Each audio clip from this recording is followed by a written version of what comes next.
नमस्कार, मैं रत्ना वोरा हूँ और आज मैं आपकी होस्ट हूँ और आज के इस कार्यक्रम में और बहुजन संवाद में आप सभी का बहुत-बहुत स्वागत है। और आज हमारे साथ हमारे इस जो कार्यक्रम दिया गया है, उसके अंदर हमारे जो होस्ट है, वह होस्ट की मैं आपको परिचय कराना चाहती हूँ। ये हमारे होस्ट हैं भाषा सिंह जी हैं, जो कि वरिष्ठ पत्रकार हैं। आपने इन्हें कई बार टीवी पे और सब जगह देखा होगा और बहुत अच्छे से विश्लेषण करती हैं और राजनीति की बहुत अच्छी समझ रखती हैं और दिल्ली की एक वरिष्ठ पत्रकार हैं। साथ ही हमारे साथ है कहकशा परवीन जी, जो कि सामाजिक कार्यकर्ता है और वह भी हर एक विषय पे अपनी बहुत अच्छी समझ रखती हैं।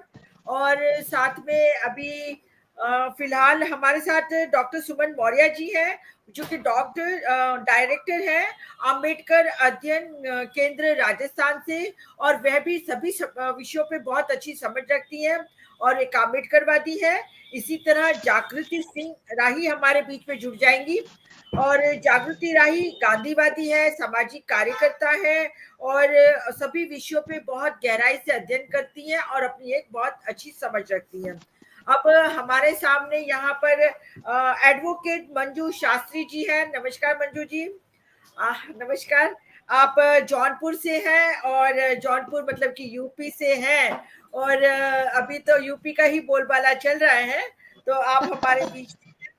साथ ही हमारे आज पैनल में एक और साथी है हमारी निशा पारचे, जो भी सामाजिक कार्यकर्ता है और वह भी मध्य प्रदेश से आती है। और आज हम इस जो चर्चा में भाग लेने के लिए सबसे पहले मैं मंजू जी को ही बुलाना चाहूंगी, क्योंकि मेरे कैमरे पे मंजू जी ही दिखाई दे रही है सबसे। हम तो एडवोकेट है, एडवोकेट पंक्चुअल होते ही है, हमें तो टाइम से टाइम हाजिर रहना ही पड़ता है। तो मंजू जी, आज हमारा विषय है, देखिए, बिल्किस बानो का जो केस है। कल गुजरात सरकार ने किया सत्ता का दुरुपयोग, सुप्रीम कोर्ट कहती है, तो इसी विषय पे हम विस्तार से चर्चा करेंगे। और जैसा कि अभी आप लोगों को ध्यान हो तो मैं आपको बता दूं कि ये बिल्किस बानो का जो केस है वो बहुत ही बहुचर्चित केस है। गुजरात में जब 2002 के दंगे हुए थे, उन दंगों में बिल्किस बानो का परिवार भी फंस गया था और ये बड़ौदा में ये परिवार रहता था उसके आसपास, और वहां पर बिल्किस बानो अपने परिवार के साथ किसी तरीके से बचती बचाती निकलने की कोशिश कर रही थी। और तब उनको बिल्किस बानो को उसके परिवार के साथ घेर लिया गया और बहुत ही मतलब उसके परिवार के 7 सदस्यों की हत्या कर दी गई। उसकी 3 साल की एक बच्ची थी, उसको भी पटक पटक कर पीट पीट के मार दिया गया जमीन पर।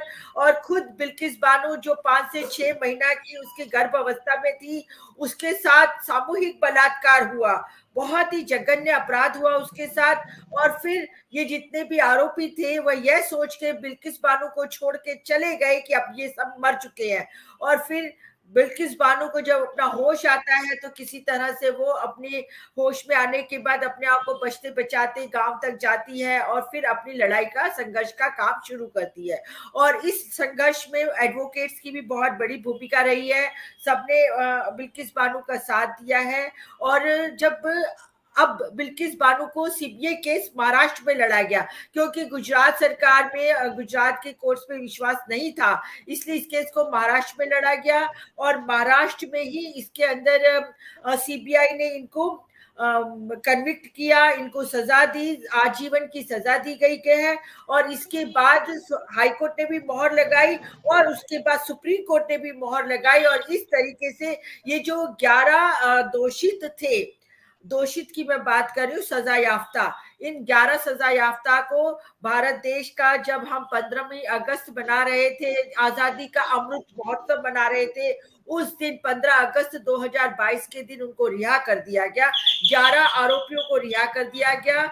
और आप सबने उसके बाद देखा है कि किस तरीके से उनके साथ लोगों ने फूलहार पहनाए, उनके साथ सब मिठाइयाँ खिलाई, टीके लगाई, इवन कुछ लोगों ने तो उनके पैर तक छुए।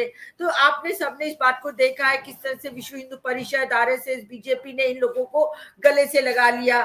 तो ये सब आज इन सभी बातों पे चर्चा करने के लिए हम यहाँ पे इकट्ठे हुए हैं। और सबसे पहले मैं मंजू शास्त्री जी जो एडवोकेट है हमारे जौनपुर से है, यूपी से, मैं उनको इनवाइट करना चाहती हूँ कि मंजू जी आप अपनी टिप्पणी इस पूरे एपिसोड पे दीजिए। जी बहुत बहुत धन्यवाद। जिस समय ये घटना घटी थी सन 2002 में, उस समय पूरा देश हमारा जो है बिल्कुल स्तब्ध था, क्योंकि किसी को ये उम्मीद नहीं थी कि इस हद तक कोई व्यक्ति जा सकता है कि गर्भवती पत्नी के साथ सामूहिक बलात्कार हो और उसके घर के 7 लोगों को मार दिया जाए और उसकी बच्ची को भी पटक पटक के मार दिया जाए। उस समय तो बिल्कुल दिल दहलाने वाली स्थिति थी कि गुजरात में ये क्या हो रहा है। और गुजरात में उस समय जो है ये बीजेपी सरकार थी, उस समय भी बीजेपी सरकार थी।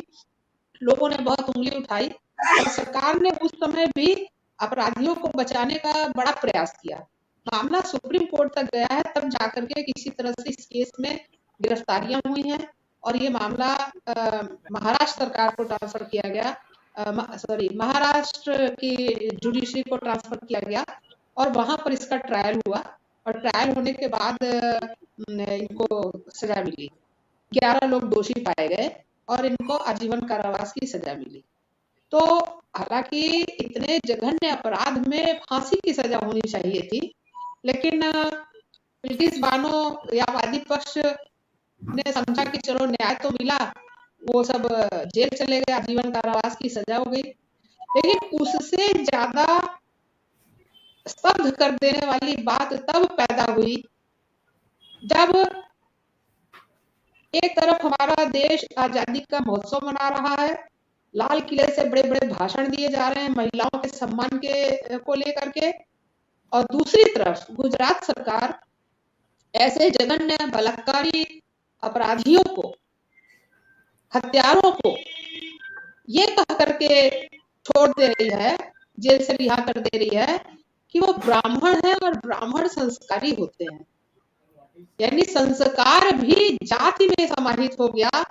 यानी अगर ब्राह्मण संस्कारी हैं तो बाकी जातियां जो है वो संस्कार विहीन है, इनका कहने का मतलब ये हुआ। और उससे ज्यादा दुखद ये रहा कि गुजरात सरकार के रिकमेंडेशन पर केंद्र सरकार ने भी अपनी सिफारिश पेश कर दी कि हाँ इनको रिहा कर दिया। और उस समय भी गुजरात में बीजेपी सरकार के भूपेंद्र पटेल सीएम रहे और केंद्र में भी हमारी बीजेपी सरकार थी। तो दोनों जगह बीजेपी सरकार ने ये सिद्ध कर दिया कि उनका चाल चरित्र चेहरा क्या है, ये महिलाओं को भी समझने की जरूरत है। उनका सांसद अगर बोल रहा है कि सीके रावत कि ब्राह्मण संस्कारी होते हैं इसलिए इनको जेल से रिहा कर दिया जाए, और रिहा करने के बाद यही बीजेपी के कार्यकर्ता नेता ने उन लोगों को फूल माला पहना करके उनका इस तरह से स्वागत किया कि जैसे वो शादी करने के लिए दूल्हा बनकर के निकले हों। ये और ज्यादा दुखद रहा। और इससे हम महिलाएं जो थोड़ा बहुत ही प्रूडेंट दिमाग की हैं, जो समाज सोसाइटी की में जो फैलती हुई गंदगी है या जो महिलाओं के प्रति जो अपराध है उसके प्रति थोड़ा भी अगर सजग है तो सब मर्माहत हुए और बहुत बुरी तरह मर्माहत हुए। किसी ने ये नहीं सोचा कि वो किस धर्म की है महिला है, सबके दिमाग में केवल एक ही प्रश्न था कि अरे महिलाओं के साथ इतना बड़ा अपराध हुआ, इतना बड़ा अत्याचार हुआ और उसके बाद सरकार ने उनको रिहा कर दिया और संस्कारी बता के रिहा कर दिया, और निकलने के बाद उनका माल्यार्पण हो रहा है, उनका स्वागत हो रहा है जगह जगह। तो बहुत सारी महिलाएं इसमें आहत हुई और बिल्किस के लिए तो जैसे वज्रपात हो गया, उसको तो लगा कि अब मैं जिंदगी, मेरी जीवन ही नहीं बचेगा। लेकिन हमारे सामाजिक कार्यकर्ता, हमारे जो महिलाओं के प्रति इंसानियत की नजरिया रखने वाली जो हमारी महुआ मोइत्रा सांसद तृणमूल, सुभाषिनी अली सीपीएम की लीडर, रूपरेखा वर्मा सीपीआई की लीडर, रेवती पत्रकार, ऐसी महिलाओं ने जो सजग महिलाएं थी और जो इस घटना से बेहद मर्माहत थी, उन्होंने सुप्रीम कोर्ट में याचिका लगाई कि गुजरात सरकार का ये फैसला पूरी तरह गलत है। अधिवक्ताओं ने बहस किया, अपने तर्क रखे और सुप्रीम कोर्ट की नागरत्ना और उज्जवल डबल बेंच ने फैसला सुनाया। उससे तो हम तो भाई बहुत प्रसन्न हैं। हम इस मंच से अपने सुप्रीम कोर्ट के अपने न्यायिक अधिकारियों को साधुवाद देते हैं कि उन्होंने महिलाओं के सम्मान में जो एक मील का पत्थर गाड़ा है, ये बिल्कुल अमिट है और हमेशा इतिहास याद रखेगा कि किस तरह से सरकार की कलाई उन्होंने खोल दी। अब आप ये देखिए कि हुआ क्या, जब महाराष्ट्र सरकार महाराष्ट्र जुडिशरी ने इसका ट्रायल किया और सजा सुनाई, तो महाराष्ट्र की जुडिशरी को ही या महाराष्ट्र की सरकार को ही ये राइट था कि वो रिहाई आदेश पारित करे या ना करे। लेकिन गुजरात सरकार ने क्षेत्राधिकार का दुरुपयोग करके अपने क्षेत्र से बाहर जाकर के इन लोगों की रिहाई का परवाना जारी किया। तो इस तरह से हमको तकलीफ व्यक्तिगत और सारी महिलाओं को होनी चाहिए कि हमारी लड़ाई इस बात से नहीं है कि वो महिला किस बिरादरी की है, हमारी लड़ाई उस विचारधारा को बचाया जा रहा है जो विचारधारा महिलाओं की हत्या और बलात्कार को उचित बना रही है। जी मंजू जी, मैं आपके पास फिर से आती हूँ। अभी हमारे साथ एक दूसरी पैनलिस्ट बहन जुड़ चुकी है, जागृति बहन राही। जागृति जी हैं जो गांधीवादी विचारधारा रखती हैं और सामाजिक कार्यकर्ता है। जागृति राही जी को भी हमने कई बार सुना है, बहुत अच्छा विश्लेषण करती हैं और कई बार उन्होंने अपने इस तरह से विश्लेषण करके दिया है कि जैसे दूध का दूध और पानी का पानी हो गया हो, इस तरह से बहुत ही अच्छी तरह से विश्लेषण करती हैं। तो जागृति जी, मैं आज अभी आपसे जो हमारे सुप्रीम कोर्ट के जजेस हैं, 2 जजेस जो बहुत ही उन्होंने खुल के दिलेरी से और अपना जिसे कहते हैं बहुत ही सटीक जजमेंट दिया और जिस जजमेंट की सब लोग राह देख रहे थे, ऑनरेबल मिस्टर जस्टिस है बीवी नागरत्ना जी और मिस्टर जस्टिस है उज्ज्वला भुयंग जी। उन्होंने एक बहुत खास ही टिप्पणी की है और उन्होंने इस टिप्पणी में ये कहा है कि ऐसा पूरे केस को देखते हुए ऐसा लगा ये रेमिशन पिटीशन में कि गुजरात सरकार आरोपियों के साथ खड़ी है और ऐसा लगा कि गुजरात सरकार आरोपियों के लिए काम कर रही है। तो जागृति जी, आप क्या कहना चाहेंगे इस टिप्पणी के ऊपर और आपके और क्या विचार हैं, जरा आप बताइएगा। हो पा रही हूँ? हाँ, मैं बैक स्टेज शो हो रही हूँ। जी नमस्कार आप सभी पैनलिस्ट को और बहुजन संवाद के दर्शकों को।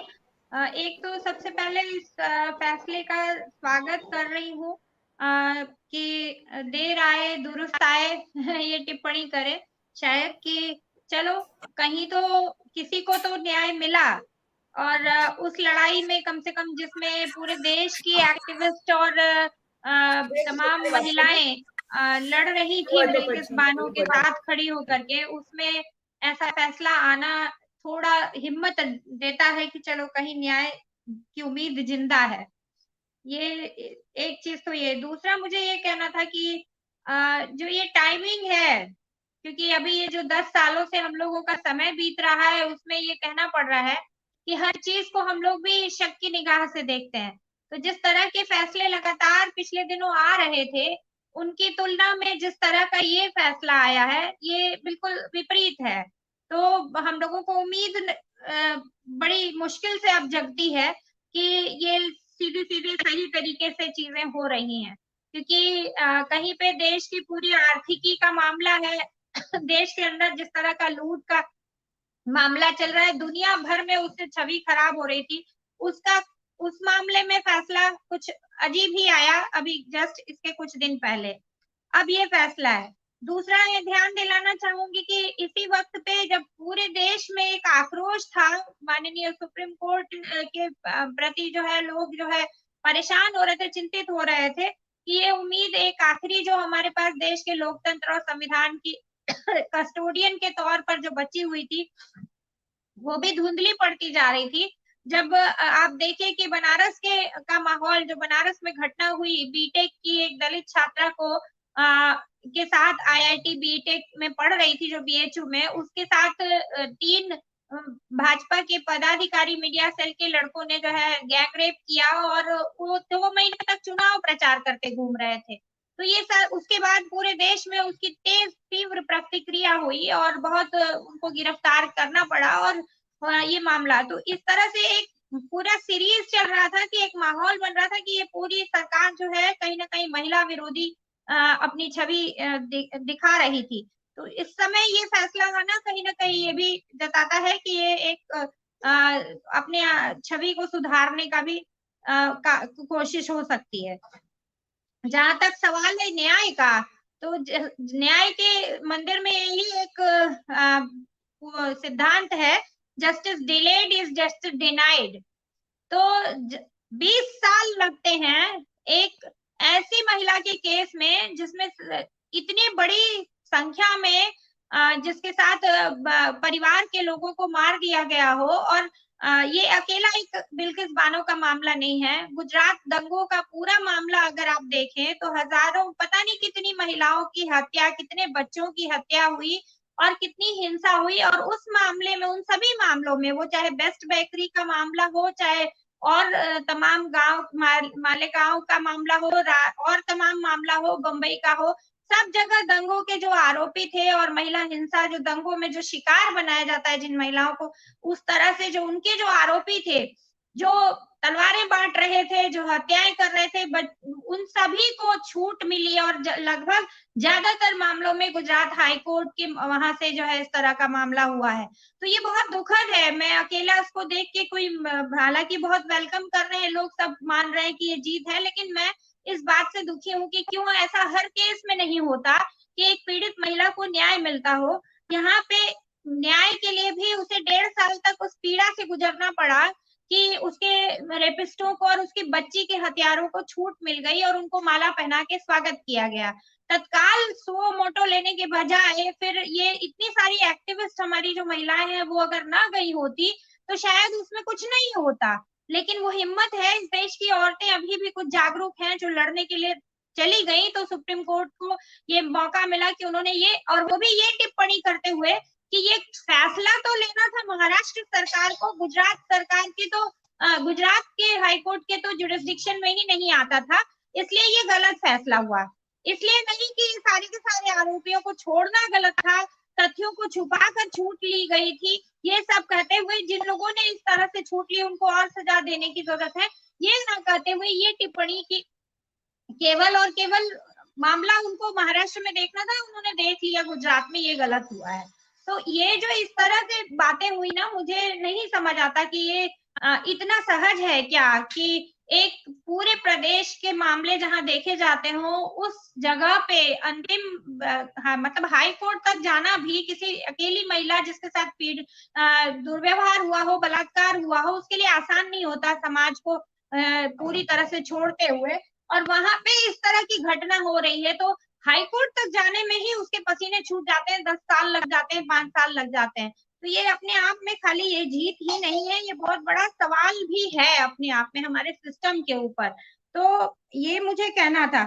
दूसरा कि महाराष्ट्र हो, गुजरात हो, ये वो राज्य माने जाते हैं जो कंपैरेटिवली यूपी और बिहार और तमाम जो और प्रदेश हैं, हिंदी पट्टी के प्रदेश, नॉर्थ के प्रदेश, उनकी तुलना में जहां महिलाओं की सशक्तिकरण या महिलाओं का एजुकेशन या महिलाओं के एम्पावरमेंट ज्यादा माना जाता है, उनको स्वतंत्रता ज्यादा है ऐसा माना जाता है। लेकिन हो ये रहा है कि उन्हीं प्रदेशों से इस तरह की घटनाएं आ रही हैं जहां महिलाएं खुद महिला हिंसा में और इस तरह की चीजों में इन्वॉल्व हैं, क्योंकि एक जो पूरी विचारधारा है वो प्रमोट करती है कि जो कम्युनिटी, जो एक समुदाय वो दुश्मन है, अगर उसको दुश्मन मानना है तो वहां पे उनकी विचारधारा के जो पुरोधा लोग हैं, जिनको वीर कहा जा रहा है आजादी की लड़ाई में, वो व्यक्ति ये लिखता है अपनी किताब में कि जो दूसरा समुदाय जिसको उन्होंने कहा है उसकी महिलाओं के साथ आप बलात्कार कर सकते हैं और ये आपकी लड़ाई का हिस्सा है।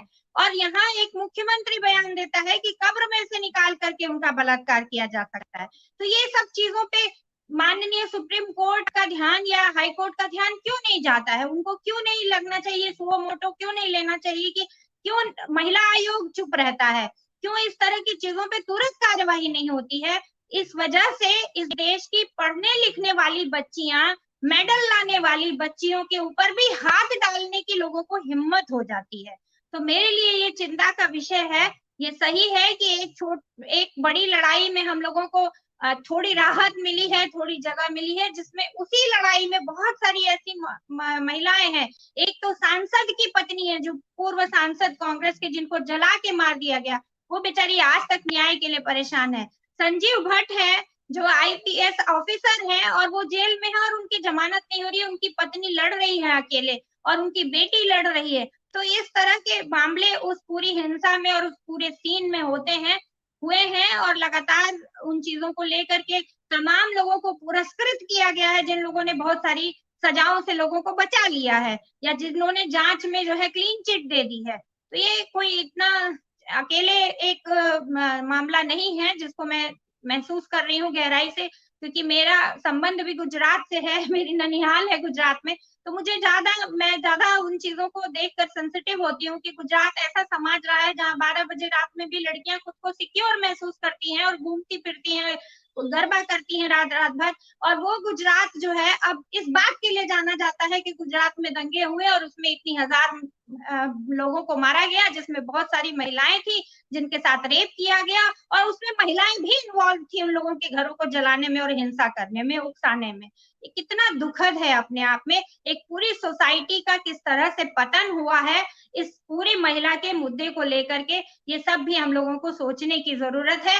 कहीं हम फिर से उसी गुजरात मॉडल की आड़ में फिर से पूरे देश में उस कल्चर को न हावी करें जहां बहुत सारी बिल्किस बानो खड़ी होती दिखाई दे।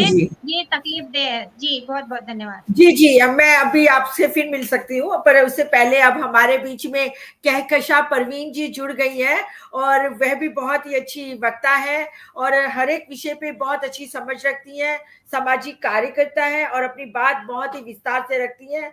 और मैं कहकशा परवीन जी से गुजारिश करना चाहती हूँ कि आप इस पर टिप्पणी दीजिए। और जिस तरीके से सुप्रीम कोर्ट ने इल्जाम लगाया, पूरे खुले तौर से इल्जाम लगाया है गुजरात सरकार के ऊपर कि गुजरात सरकार बलात्कारियों के साथ मिलकर उन्होंने ये जो रेमिटेशन पिटीशन का काम लिया आगे, वो गलत तरीके से लिया है और सुप्रीम कोर्ट को भी धोखे में रखा गया है। और यहाँ पर जो ये कहा गया कि एक आड़ ली गई गवर्नमेंट ऑफ गुजरात, मतलब उसने जो केंद्र सरकार थी, केंद्र सरकार ने जो एक नोटिफिकेशन बाहर निकाला था, नोटिफिकेशन में ये था 10 जून 2022 को एक नोटिफिकेशन बाहर निकाला, पत्र लिखा था पूरे के पूरे हिंदुस्तान के सभी राज्यों में कि भी यदि आपके यहाँ पे कोई मतलब सजा याफ्ता लोग हैं, कैदी हैं और अगर उनका चाल चलन सब अच्छा है तो आप उनकी लिस्ट हमें बना के दीजिए। और उस पत्र का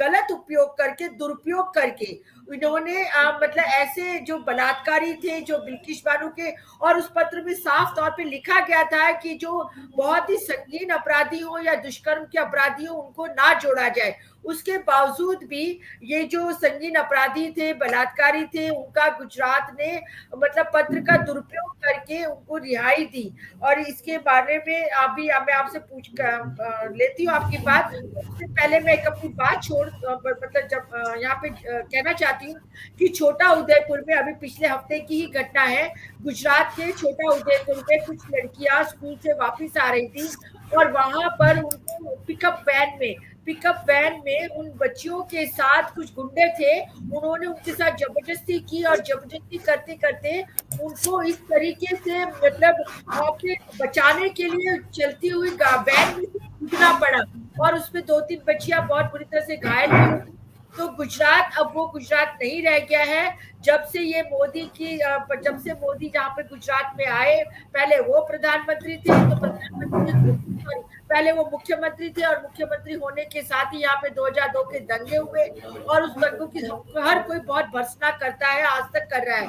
और हम तो ये कहते हैं कि ये दाग है जो धुले नहीं है, बस दाग छुपा लिए गए हैं। तो कहकशा परवीन जी, इन सब बातों के जी ऊपर जी आप विशेष टिप्पणी दीजिए, मैं आपको इनवाइट कर रही जी हूँ। जी जी जी बहुत शुक्रिया रत्ना जी, और सभी दर्शकों को मेरा सलाम, आदाब, नमस्कार। और मैं वैसे बहुत खुश हूँ इस फैसले के बाद। सुप्रीम कोर्ट ने देर से ही ये फैसला दिया, लेकिन हमारे मन बहुत दिनों के बाद एक मन के लायक फैसला आया है। तो मैं खुश हूँ इस फैसले का और स्वागत करती हूँ इस फैसले का। और इस लड़ाई में जितने एक्टिविस्ट थे, जितने वकील थे, तीस्ता सतलवाद बहुत डायरेक्टली इसमें इन्वॉल्व थी।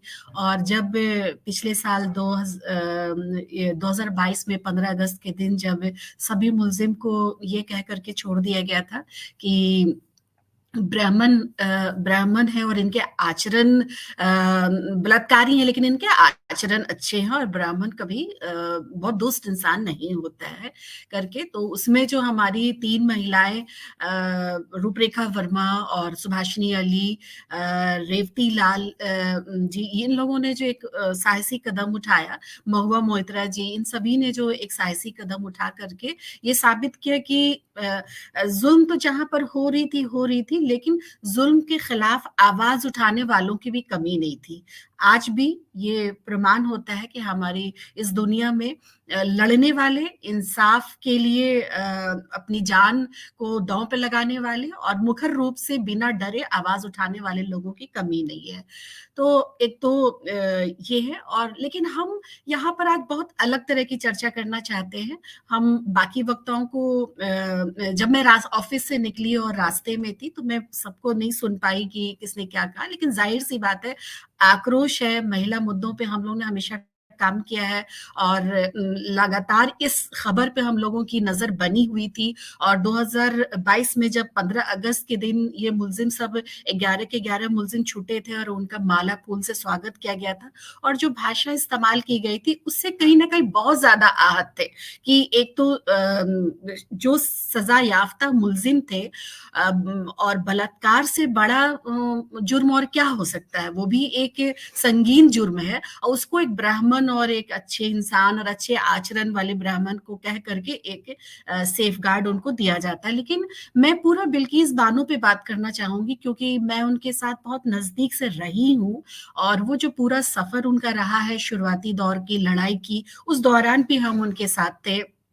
और हर साल 1.5 साल या 6 महीने पे मेरी उनकी मुलाकात होती थी, क्योंकि जब इनकी जो भी इनकी कार्रवाई होने की जो प्रक्रिया थी, हमारे बहुत खास मित्र लोग कर रहे थे, और जब भी मैं सुनती थी कि हमारे आसपास है कहीं पर ये, तो मैं मिलने भी जाती थी, कभी मैं अपने घर भी उनको बुलाती थी।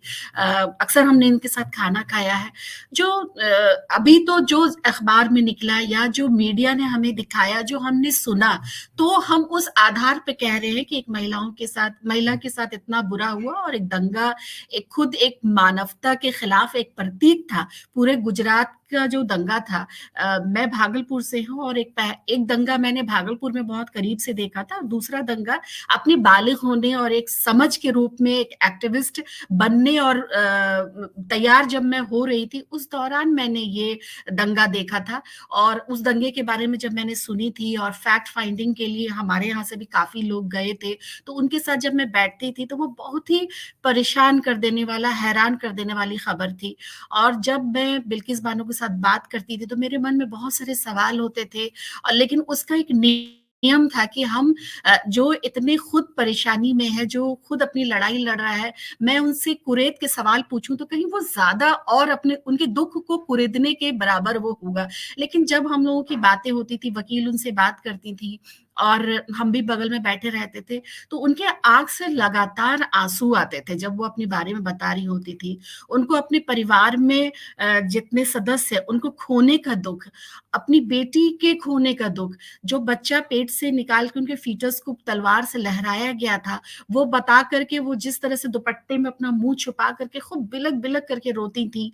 और जो उनके 2 बच्चे उनके साथ थे जो बच गए थे, जब ये बातें करती थी तो वो दोनों तरफ से ऐसे करके चिमेट लेती थी उस बच्चे को। तो वो जब मैंने वो वाला सिचुएशन देखा है तो मेरे रोंगटे खड़े हो जाते थे, तब भी खड़े हो जाते थे, और आज जब मैं उनके बारे में बात कर रही हूँ तब भी मेरे रोंगटे खड़े हो जा रहे हैं। जाहिर सी बात है, इंसाफ हुआ वह सजा याफ्ता मुजरिम को छोड़ दिया जाता है ये कह करके कि ये अच्छे आचरण के ब्राह्मण हैं, तो हम सोच सकते हैं कि जब हम एक इंसाफ की लड़ाई लड़ रहे होते हैं तो हम एक आस में कोट जाते हैं, एक आस में हम बहुत सारी चीजें बर्दाश्त करते हैं कि शायद ये दुख के दिन हमारे खत्म होंगे जब हमें एक इंसाफ मिलेगा।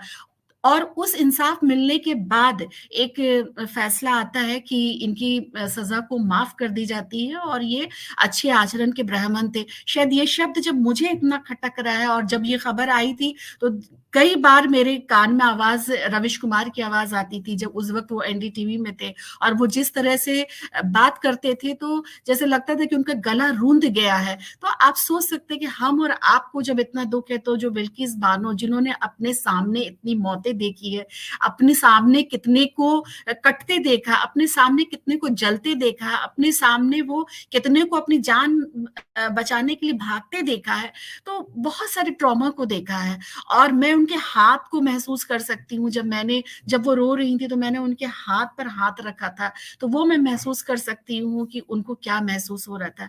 जाहिर सी बात है कि इन पूरे इसमें जो पूरे सुप्रीम कोर्ट के चाहे फैसले, चाहे गुजरात कोर्ट ने जो फैसला लिया था, और जो आज सुप्रीम कोर्ट ने कहा कि ये तो महाराष्ट्र का केस था और गुजरात को तो हक ही नहीं था कि गुजरात कोर्ट इसका फैसला ले सके, और इसके जो दोषी जिनको उन्होंने करार दिया है कि इसके लिए केंद्र सरकार इसकी जिम्मेदार है, या जिनको भी उन्होंने दोषी करार दिया, एक अच्छी बात है ये कि उन्होंने कम से कम कहा तो, और लोगों और ये बात सामने आई और उस दौर में सामने आई। मैं तो इस बात को भी रिलेट कर रही हूँ कि कैसे 2015 में वो जेल जाते हैं, उम्र कैद की सजा में जेल जाते हैं, फिर 2022 में गुजरात का इलेक्शन होने वाला होता है और इनको स्वागत करके निकाला जाता है, पूरे इलेक्शन की चीजें निभ जाती है, बीजेपी फिर से जीत जाती है, जो मुख्यमंत्री तब थे वो आज भी मुख्यमंत्री है वहां पर। और फिर जब लोकसभा के इलेक्शन आता है तो यही सुप्रीम कोर्ट क्या फैसला सुना जाती है, और जो सुनाने में जो लफ्ज उन्होंने इस्तेमाल किया है, हो सकता है अगर सुप्रीम कोर्ट वो लफ्ज और जिन लोगों का नाम उन्होंने लिया है वो नहीं लेते तो हम लोग बहुत चिल्लाते कि उनका नाम नहीं लिया गया, उनको दोषी नहीं करार गया। लेकिन कहीं ना कहीं मन को बहुत ज्यादा शांति है कि एक अच्छी दिशा में चीजें चल रही है। और एक 2017 में एक न्यूज मैंने देखी थी कि 17 साल के सफर में बिल्किस बानो ने 20 बार अपना घर बदला। तो ये कितनी बड़ी बात है कि जब हम ऑफिस से निकलते हैं और कहीं बारिश हो जाती है और कहीं पे हमें पेड़ के नीचे खड़े होना पड़ता है, कितनी मन में छटपटाहट होती है, कितनी बेचैनी होती है कि घर कब जाएंगे, घर कब पहुंचेंगे। कभी हम ट्रैफिक में 1 घंटा फंस जाते हैं तो कितनी बेचैनियां मन में होती है कि घर में क्या हो रहा होगा, मेरे बच्चे क्या कर रहे होंगे। लेकिन जिसके तो घर ही नहीं था, वो 17 साल की सफर में उनका घर ही नहीं था, कोई जो उनका घर था वो जला दिया गया था, और जो रिश्तेदार क्या रहती थी वहां पर उन पर हमला होता था, उनको थ्रेट किया जाता था, उनको कहा जाता था कि अभी तो, और अभी जो 2 बच्चे उनकी भी हत्या जाएगी, उनको भी वो खो देंगी। तो आप इन सब चीज के जो इसको महसूस कीजिए तो आपको कैसा लग रहा है। तो ये सारे धुल गए आज जिनका नाम लिया गया, जिनको मुजरिम साबित किया गया, तो जैसे मन को बहुत करार है, मन को ठंडक है। तो मैं यही कहूंगी कि बाबा साहब ने जो एक बुनियाद धरी थी हमारे संविधान का, तो वो बुनियाद इतना कमजोर नहीं हो सकता है कि आप देर हो सकता है लेकिन खराब नहीं हो सकता। तो वही है कि देर हुआ लेकिन दुरुस्त हुआ और हमारे मन को बहुत शांति है। और मैं उम्मीद करती हूँ कि आगे माननीय सुप्रीम कोर्ट का ऐसे ही फैसले लगातार आए, और जो बनारस वाला हमारा मुद्दा है, चाहे अभी राम मंदिर को लेकर के जिस तरह की मुद्दे सब तरफ छिड़े हुए हैं, तो एक माहौल में, वातावरण में शांति स्थापित हो, बैलेंस स्थापित हो, कि बहुत दिनों से ऐसा लग रहा है कि रेगिस्तान में हम लोग टहल रहे हैं और दूर से लगता है कि बस पानी दिख रहा है, लेकिन जब वहां पर पहुंचते हैं तो पानी हमसे छिन जाता है, वहां पे फिर एक रेगिस्तान शुरू हो जाता है। तो हम यही दुआ करेंगे कि वो छवि जो राजस्थान के मन में अभी कुछ सालों से हम लोगों के मन में बसी हुई है, वो छवि दूर हो और आगे इसी तरह के फैसले आए और हम सब के मन में थोड़ा सा करार आए, क्योंकि अंततः अगर खबर अच्छी आती है तो हम जैसे लोगों को नींद भी अच्छी आती है, वरना अगर खबर अच्छी नहीं आती तो हमारी भी नींद उजड़ती है। यही वजह है कि इतने खौफजदा माहौल में भी हम लोग मुखर होकर आवाज उठाते हैं और अपनी बात यहाँ पर सकते हैं। शुक्रिया, धन्यवाद। जी और जी कहकशा परवीन जी, बहुत बहुत शुक्रिया आपका, बहुत विस्तार से आपने सही तरीके से बताया, सबको समझाया। अब मैं दोबारा से एडवोकेट सुमन मौर्य जी के पास आना चाहूंगी। सुमन जी, जिस तरीके से हमने देखा है कि जब से यहाँ पर केंद्र में बीजेपी की सरकार आई है, कुछ ऐसे तत्व हैं, ऐसा लगता है जैसे उन्हें कुछ खुला दौर मिल गया हो और उस खुले दौर में वो जो चाहे वो कर सकते हैं। हम आप सभी को मालूम होगा कि कठुआ की जो घटना घटी थी, बहुत ही दुखद घटना थी। एक 8 साल की बच्ची के साथ इन्होंने मंदिर के आसपास में प्रांगण में उसके साथ गलत किया हफ्ते तक और फिर उसकी हत्या कर दी। इसके बाद आपको मालूम है कि कुलदीप सेंगर, उसने किस तरीके से मतलब एक दलित बच्ची के साथ उसके साथ रेप किया। फिर साक्षी महाराज, फिर यहाँ पे देखिए आशाराम बापू के तो पैर छूते हुए कई बार कई लोगों ने हमारे नरेंद्र मोदी जी को देखा है, जो कि भारत देश के प्रधानमंत्री हैं। फिर बृजभूषण शरण सिंह, जो हमारे देश की पहलवान बेटियां हैं और जो कि ओलंपिक मेडल विजेता बेटियां हैं, उन बेटियों के साथ मतलब बृजभूषण सिंह ने गलत काम किया, यौन शोषण किया और ये बेटियां गुहार लगाती रही कि इसके सामने एफआईआर कीजिए, परंतु दिल्ली सरकार जो कि गृह मंत्रालय के इशारे पे चलती है और दिल्ली पुलिस, उसने इनके सामने एफआईआर नहीं की। फिर अंततः सुप्रीम कोर्ट को हस्तक्षेप करना पड़ा और सुप्रीम कोर्ट के ऑर्डर के बाद ही एफआईआर हुई। तो ये बृजभूषण सिंह का मामला हमारे सामने है।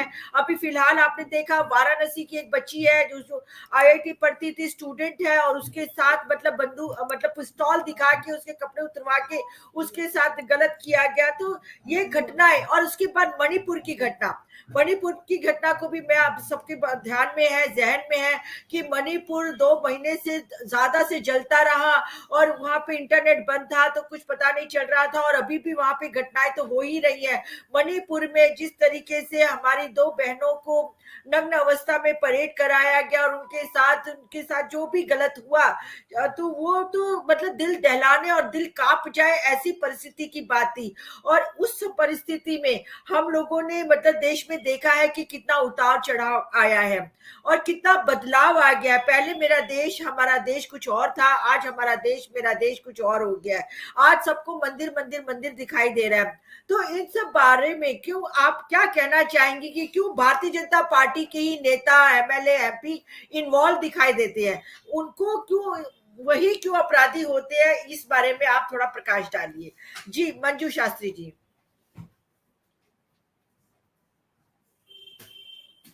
आप अनम्यूट है, अनम्यूट कीजिए।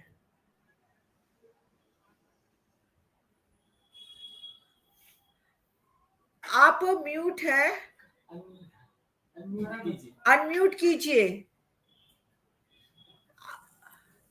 मंजू जी अनम्यूट कीजिए अपने आप को।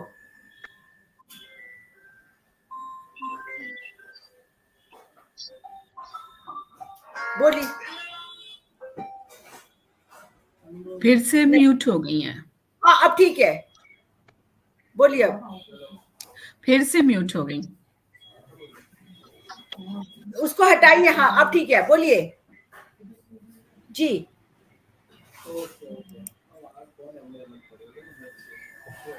नहीं मंजू जी, आप अपने आप को अनम्यूट कीजिए। शायद आप, लेकिन आवाज नहीं आ रही है।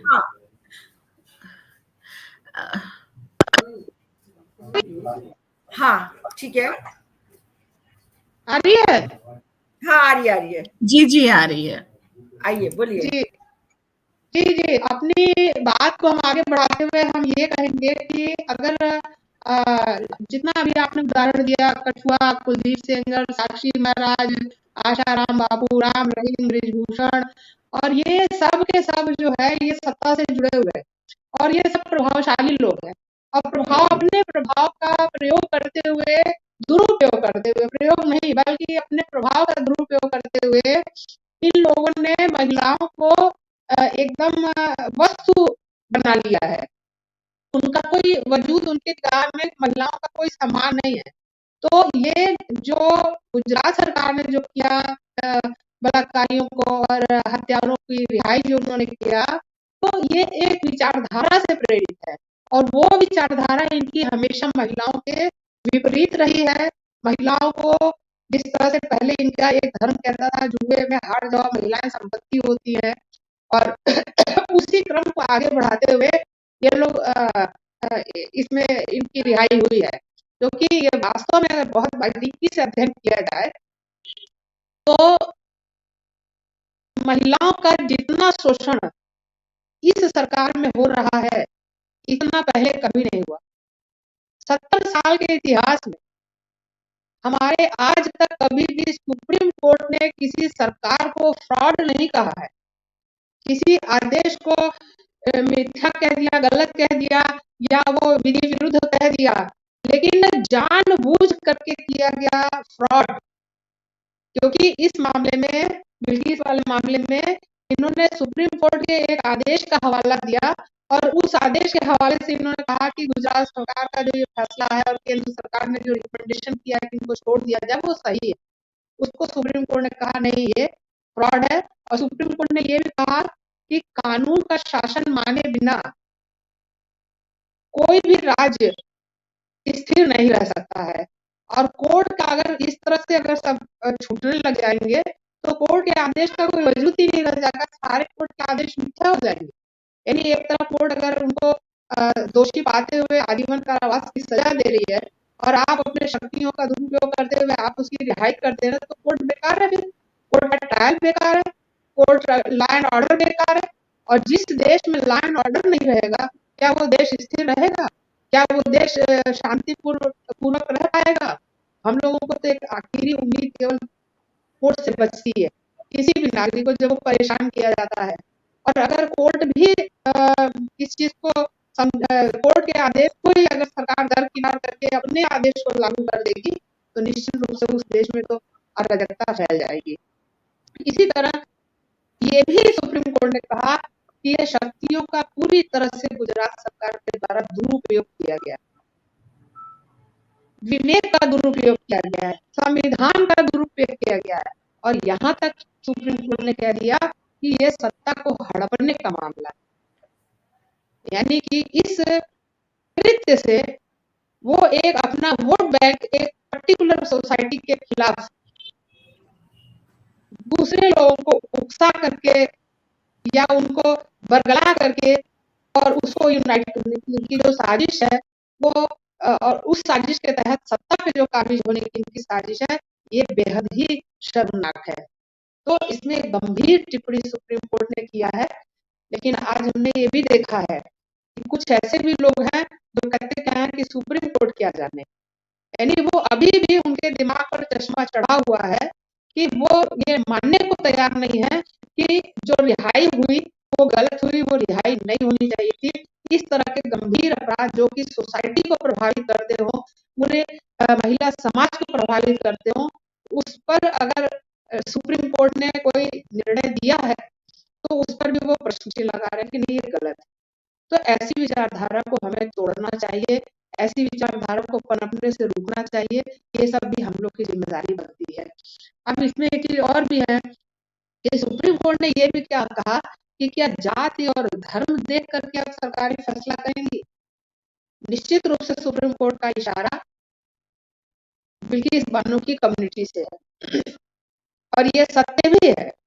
अभी अभी आपने देखा जो बीएचयू का रेप कांड हुआ, गैंग रेप, 3 जो उनके थे, उनकी किसी के मोदी के साथ उनकी फोटो है, तो योगी के साथ फोटो है, और वो बाकायदा चुनाव प्रचार करते रहे हैं और 6 महीने तक 4 महीने तक वो फरार रहे, किसी ने हाथ डालने की जरूरत नहीं की, उनको गिरफ्तार नहीं किया।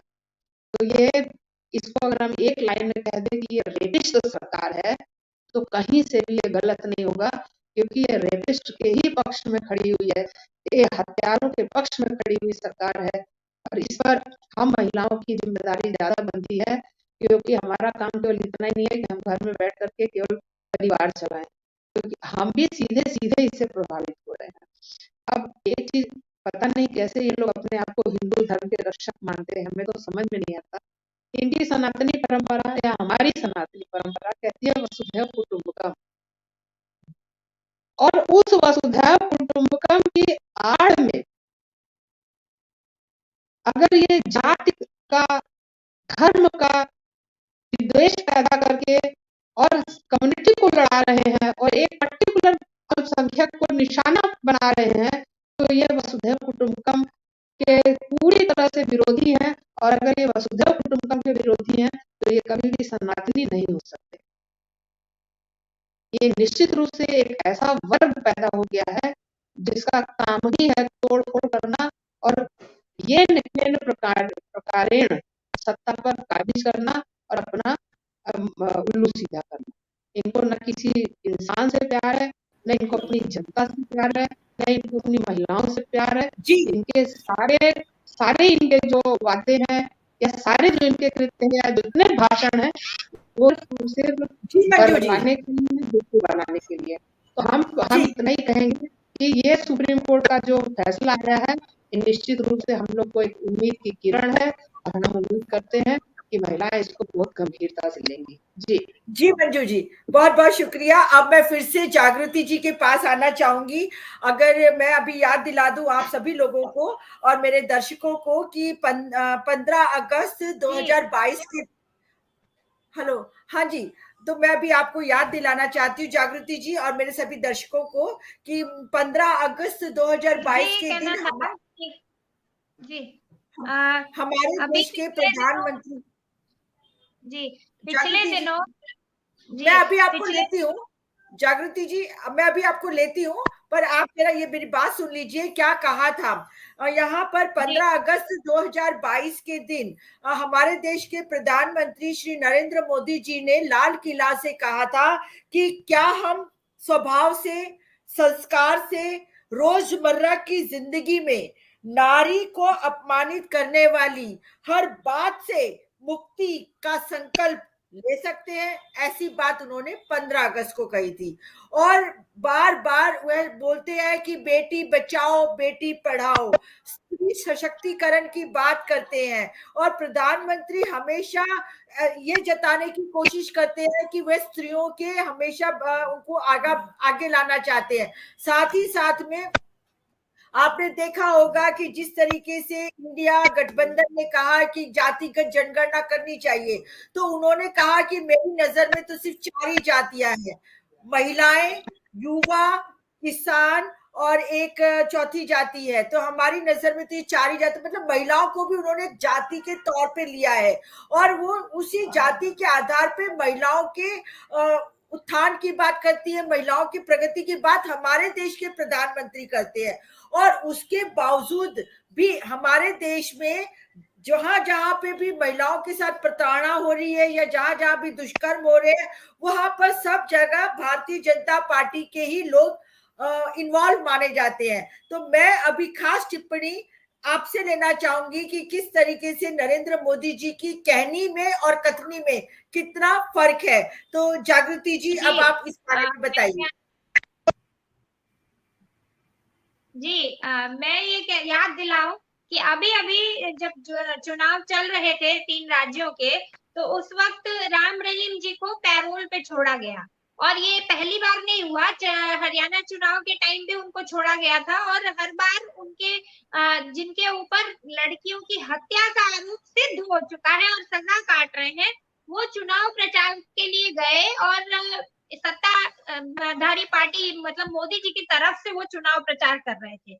दूसरा उदाहरण दे रही हूँ, शाहीन बाग में महिलाएं बैठी थी जिनके बारे में उन्होंने टिप्पणी की कि ये लोग 300 रुपए की दिहाड़ी पर आते हैं और ये अर्बन नक्सल हैं और देशद्रोही है, इस तरह की। और उसमें जो शाहीन बाग की महिलाओं पे टिप्पणी के बाद दंगे जो उकसाए गए, उसमें एक उन्हीं की पार्टी की एक महिला पूनम पांडे इन्वॉल्व थी भड़काने के लिए, उन महिलाओं पे पत्थरबाजी करने के लिए और कपिल मिश्रा।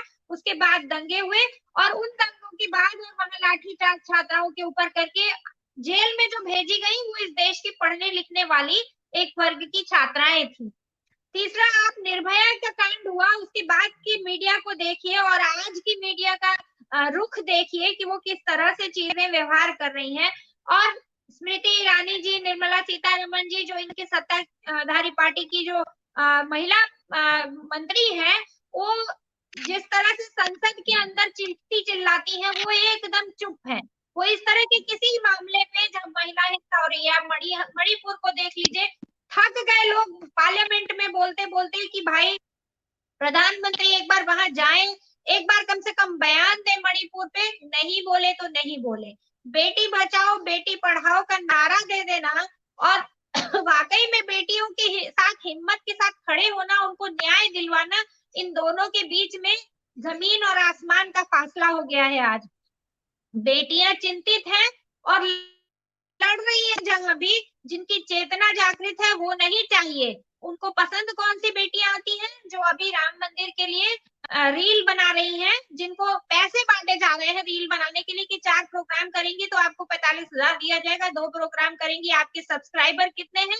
इस तरह से आरती उतार रही है, जो चुपचाप भजन गा रही है, जिनको दीन दुनिया से मतलब नहीं है, देश के हालात से मतलब नहीं है। ऐसे लोग उनको चाहिए, ऐसी महिलाएं उनको चाहिए भजन में लीन हो और केवल हम यहाँ मिला रही हूँ और कृतज्ञ मान रही हूँ, खुद को धन्य मान रही हूँ। ऐसी महिलाएं चाहिए। जहाँ कोई पीड़ित है, जहाँ कोई दुखी है, जहाँ कोई जिसको न्याय चाहिए, जो एक रसूख होता है सरकार का, वो बनाने का काम, वो दिखाने का काम ये सरकार के जो हमारे मुखिया हैं वो कतई करने को तैयार नहीं है। और पूरी दुनिया में आप देख लीजिए कि पूरे, ये केवल हिंदुस्तान का मामला नहीं है, तमाम पर्यटकों के साथ में बनारस में रहती हूँ और ऐसी तमाम घटनाएं पिछले दिनों में हुई हैं, जहां वो महिला पर्यटक जो है उसके बाद उस कैटेगरी में देश के तमाम देशों ने डाल दिया है कि भैया अगर आप हिंदुस्तान जा रहे हैं या महिला है तो आप खतरे में हैं। इस कैटेगरी में हिंदुस्तान को डाल दिया गया है। ये शर्मनाक स्थिति हमारी महिलाओं के मामले में, अपराधों के मामले में आ गई है। जिस उत्तर प्रदेश में डबल इंजन की सरकार चल रही है, वो उत्तर प्रदेश एनसीआरबी के आंकड़ों में महिलाओं के ऊपर हिंसा में सबसे पहले नंबर पर आ गया है। उसके बारे में मोदी जी चिंता नहीं जाहिर करते हैं। हाँ, एक अगर किसी के कोई घटना किसी विपक्षी सरकार के उसमें हो जाएगी तो उसको लेकर के वो खूब बयानबाजी करेंगे। तो ये जो राजनीति का गिरा है ये अपने आप में शर्मनाक है और इसके लिए क्या ही बोले, हम तो उससे कोई उम्मीद करते नहीं है।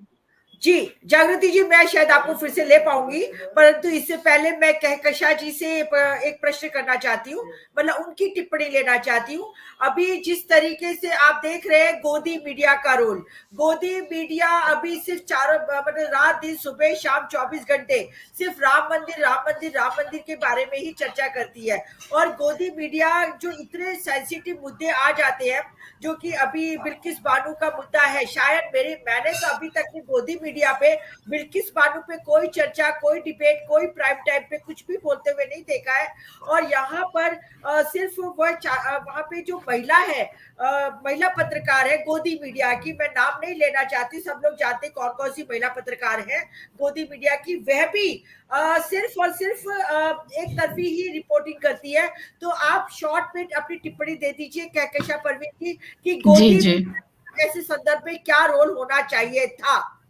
जी हाँ, अगर मीडिया अपनी रोल सही से निभाती, जो गोदी मीडिया नाम रविश कुमार जी का दिया हुआ है गोदी मीडिया, और वो सच में गोदी मीडिया हो गया, तो अगर मीडिया अपनी रोल सही से निभाती तो बहुत सारे केसेस, जो बहुत सारे बलात्कार के केसेस हैं या बहुत सारे एक्टिविस्ट जो अभी जेल में है, वो अभी बाहर होते, क्योंकि मीडिया खुद बिक चुकी है। और मीडिया को जो मीडिया की जिम्मेदारी थी कि आप किसी भी बुराई को, समाज की बुराई को उजागर कीजिए और उजागर करके उस पर इतना आवाज उठाइए, इतना हंगामा मचाइए कि लोग शर्मशार हो जाए और अपनी सही करने पे वो मजबूर हो जाए। लेकिन कहीं ना कहीं मीडिया 10 साल 12 साल से जो मीडिया का हाल है कि वो पैसे के लिए बिल्कुल बिक चुकी है, वही भाषा कह रही है, जो स्क्रिप्टेड है, जो उनको स्क्रिप्ट करके दिया जा रहा है वही वो बोल रही है। और कहीं ना कहीं टीआरपी, हाँ निर्भया, हाँ एग्जैक्टली, हाँ निर्भया कांड में जो मीडिया का रोल था वो काबिले तारीफ था कि अंततः भाई उसको इंसाफ भी मिला और जो उसके अपराधी के साथ जो उसका हश्र होना था वो भी हुआ। और हालांकि जो भी उसको, जैसे अगर फांसी हुई तो एज ए ह्यूमन राइट्स इसके, किसी को जिंदगी एक बार मिलती है और इसलिए फांसी का अधिकार नहीं होना चाहिए, लेकिन मतलब उसको फिर भी जो लोगों ने चाहा, क्योंकि उसकी माँ ने भी यही कहा, निर्भया की माँ ने भी यही कहा कि सिर्फ मैं ये चाहती हूँ कि वो कटघरे में आए और वो उसको पछतावा हो कि हाँ मेरी बेटी के साथ उसने क्या किया है, और आगे कोई भी मुजरिम जो है इस तरह की घटना अंजाम देने से परहेज करे कि उसके अंजाम होगा कि वो जिंदा है, कोर्ट में है, अपने जिंदा रह करके भी अपने रिश्तेदारों से नहीं मिल पा रहा है। तो ये मीडिया का उसमें बहुत बड़ा रोल था, क्योंकि वो सुबह से शाम तक मीडिया उसको दिखाती थी कि लोग कहाँ पर धरना दे रहे हैं, महिलाएं क्या आवाज उठा रही हैं, उस धरने के बीच में क्या उनके सवाल हैं। तो ये पूरा मीडिया दिखाती थी। पूरी जो औरत की छवि जो ने मीडिया बनाने या बिगाड़ने में जो 14-15 साल से जो एक उसका योगदान है, अगर आप पुराने 12-13 साल पहले अगर एनडीटीवी का ही कुछ रिपोर्ट उठा करके देख लीजिए, तो बहुत सारी न्यूज को जो कहीं पर बहुत कम जहां पर उसका कवरेज हो रहा था, उसको एनडीटीवी ने बहुत अच्छे से कवर किया था। और एनडीटीवी क्यों, बहुत सारे एबीवीपी हैं या जो भी हमारे बड़े चैनल्स हैं, जो तबका है हमारे बीच में, उन्होंने बहुत अच्छे से मुद्दे को उठाया था। और जो हमारे प्रिंट मीडिया भी है, जितने बड़े अखबार हैं उसमें सारे, चाहे वो मुंबई के बॉम्ब ब्लास्ट वाला केस हो, चाहे निर्भया केस का मामला हो, या बहुत सारे ऐसे केस जो एक रेवती लाल का एक मुद्दा था, जैसिका लाल का एक मुद्दा था, जो मनु सिंह ने उसको शायद मुझे नाम एग्जैक्टली याद नहीं आ रहा है, लेकिन जो एक होटल में थी और उसको मार दिया गया था। तो हमें याद है हम उस वक्त अपना एमए कर रहे थे, और वो जब न्यूज आ रही थी पूरे दिन हमने देखा था कि उसके भाई से इंटरव्यू ले रहा है, उसकी माँ से इंटरव्यू हो रहा है, और वो क्या चाहती हैं वो उनके ही जबान से बुलवाया जा रहा था। और फिर मीडिया उसको कंक्लूड करती थी कि और दोषी की खबर, क्योंकि मीडिया पे एक इसका भी है कि चाहे भाई वीरप्पन का उसने इंटरव्यू किया, चाहे जिसका भी, मीडिया इसकी जवाबदेह नहीं है कि उसने कहाँ से ये इंटरव्यू लाया। तो उसी तरह से जी हाँ जी, बस मैं बहुत शॉर्ट में मंजू जी से एक टिप्पणी देना चाहती हूँ, क्योंकि मंजू जी एडवोकेट है। अभी देखिए जिस तरीके से नागरिक न्याय संहिता, मंजू जी मेरी आवाज आ रही है ना आपको?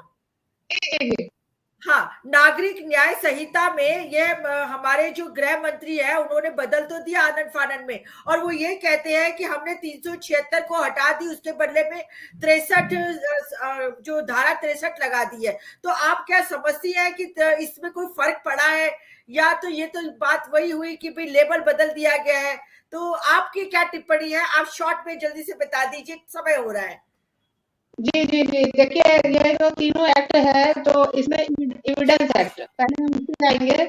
एविडेंस एक्ट जो हमारे अंग्रेजों ने बनाया था वो तो बिल्कुल वेद वाक्य था, उसमें कहीं कहीं भी परिवर्तन की आवश्यकता नहीं थी, उसमें कुछ ऐड किया जा सकता था। 376 पे भी आइए जरा, 376 पे भी आते हैं। 376 में जो भारतीय न्याय संहिता है, इसको मैंने देखा तो इसको केवल उन्होंने क्या किया है कि उलट पलट डाला है। जो पहले पैर के बल खड़ा था वो सर के बल खड़ा कर दिया है। अब उसी में अब हम लोग चले कि स्टूडेंट अपना स्कूल खोले या पढ़े, जाकर के किसी स्कूल में दाखिला ले, और इतना कंफ्यूजिंग है वो, है तो सब करीब करीब वही, केवल इसमें क्या किया है इन्होंने कि नागरिकों के अधिकारों को कम कर दिया है और सरकार के अधिकारों को बढ़ा दिया है, न्यायपालिका के अधिकारों को भी कम कर दिया है और पुलिस के अधिकारों को बढ़ा दिया है। वो सिर्फ इनका जो है जो हिटलर शाही इनकी है वो बढ़ावा देने के लिए और एक आधिपत्य कायम करने के लिए, जुडिशरी को कमजोर करने के लिए इन्होंने ये सब बनाया है। और 376 में कोई खास परिवर्तन नहीं है, जो परिवर्तन हुआ था वो खाली सेक्शन बदल दिए गए हैं और बाकी कोई खास परिवर्तन नहीं है। बस हम एक ही लाइन बोलेंगे कि अब इन्होंने उसको जो है सबके बल खड़ा किया है और अब उसको पैर के बल खड़ा करने में हम लोगों को बहुत परेशानी होगी और हम लोगों को यहाँ केस लड़ने में भी बहुत परेशानी होगी, क्योंकि सिस्टम ही खत्म कर दिया। जैसे पहले जो सीआरपीसी हमारी जो थी वो बिल्कुल क्लियर क्रिस्टल थी, हम एक चैप्टर उठाते थे उसी में सारी बात कवर हो जाती थी। अब हम किसी चैप्टर को उठा ही नहीं सकते, वो आपस में खिचड़ी बना दिया, सीमित कर दिया। तो बस यही है कि अधिकारों को उन्होंने कम किया है नागरिकों के, बाकी सब उसी तरह से है, तो इसमें खास परिवर्तन नहीं। जी हाँ, मैं आपकी साथ में सहमत होते हुए जी मंजू जी, मैं आपके साथ सहमत होते हुए एक बात और जोड़ना चाहूंगी कि जितने भी नए कानून का सिर्फ नाम बदल दिया गया है और 80-90% तो वही की वही सेक्शंस है। आपने कहा, बिल्कुल सही कहा, सिर्फ उलट पुलट कर दिया है और लोगों को फिर से दोबारा से स्टडी करनी पड़ेगी, सारी किताबें बदल जाएंगी, सारे केस लॉज बदल जाएंगे और इसका जितना बड़ा खामियाजा जो जुडिशरी को निभाना पड़ेगा वो अब इस चीज नहीं समझ पाएंगे। खैर, वो उनकी समझ है, वो जितनी समझ है उतना ही वो काम करते हैं खुद, इसलिए मैं और ज्यादा उनके बारे में टिप्पणी नहीं करना चाहूंगी। आज मेरे साथ बहुत ही अच्छी तरीके से पैनल में मेरे साथ जुड़े सबसे पहले जागृति राही जी, जो कि गांधीवादी सामाजिक कार्यकर्ता थे, वो मेरे साथ पैनल में जुड़ी, उनका मैं बहुत बहुत शुक्रिया अदा करती हूँ। और फिर हमारे एडवोकेट मंजू शास्त्री जी, वो भी उन्होंने हर मुद्दे पे, हर पहलू पे बहुत डिटेल में बताया और उनका भी मैं बहुत ही शुक्रिया अदा करती हूँ। साथ ही हमारे साथ जुड़े थे कहकशा परवीन जी, उन्होंने भी बताया कि किस तरीके से वो तो बिल्किस बानो के साथ रही, उसकी दर्द भरी दास्तां को सुनती रही। और आप सभी मेरे जितने भी पैनलिस्ट साथी हैं, आप लोगों ने जितनी अच्छी तरीके से इस सब्जेक्ट को